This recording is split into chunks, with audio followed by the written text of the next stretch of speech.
Yo, what's up mga katatak? So magandang araw sa inyo. Ngayong araw, magtatatak tayo ng payong. Pero may problema pa akong kinakaharap. So ito yung screen na ginawa ko para sa payong. At ito namang table natin sa short, ang gagamitin kong table para makapag-print tayo ng payong.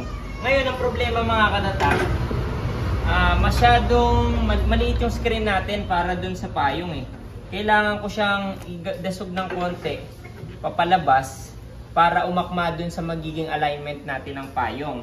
Ngayon, ang naisip kong diskarte, pumutol ng plywood at idagdag siya dito sa ating table para ma-extend yung ating screws, no? So, alisin ko lang muna yung guide natin na screws. Alisin ko lang to para mailapat ko yung ano natin, itong plywood. So, modification tayo ng frame para maayos natin yung alignment. Saka natin i-screws ulit.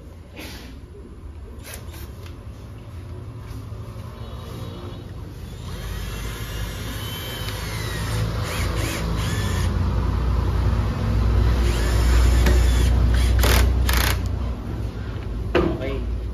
Tapos, yung kabila naman.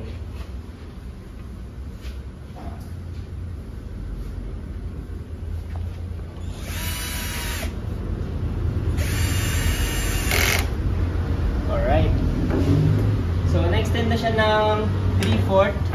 Ngayon, ayan siya, 3/4 na. Gumawi na siya dito, pero lalagyan pa natin yan ng pinaka-guide natin.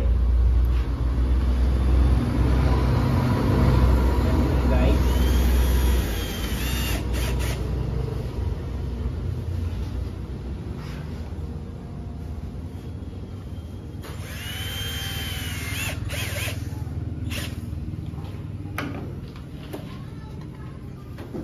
Okay. Tapos, ayan may guide na tayo mga katatak. At naidasog na rin natin siya ng almost 2 inch yung nadagdag natin na alignment. So, mula dito ay ibabase natin kung paano natin ikakabit yung payong. Yung payong nga pala natin ay, ito siya, kulay blue.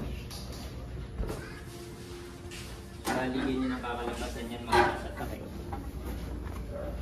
So, kaya ko siya dinasog dahil ipe-prevent ko na tumama yung bakal ng payong sa board natin. Kasi hindi ito board ng payong Iba kasi yung board ng payong talaga. So dahil pwede naman siya sa short na table natin, kaya ito na lang ang gagamitin natin. So ayan siya. Tapos hagod. Pang. Alright? Okay.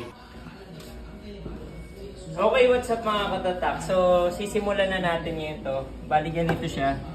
Nilagyan ko siya ng sticker para yung paglagay natin ng table adhesive. Maglalagay pa nga pala ako ng table adhesive. Paglagay natin table adhesive, sa sticker lang siya, hindi siya sa mismong board. Para makaiwas tayo sa paglilinis, no? So, lagyan ko muna siya ng table adhesive. Okay. Okay mga tatak, so titirahin na natin itong ating umbrella. Yan. Gamit natin tool ko, syempre.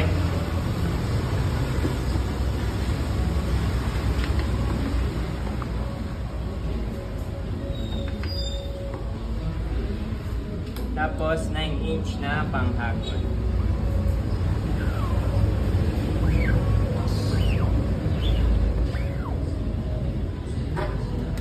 Pang. Diba? Alright, sige tits.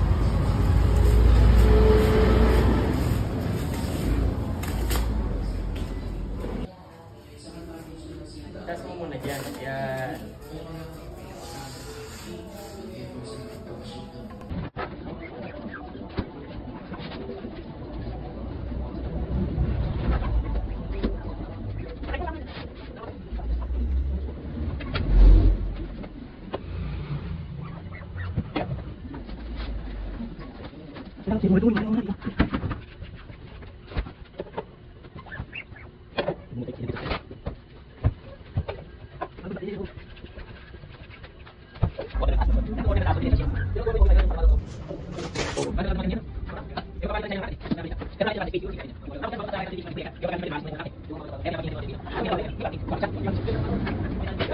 Okay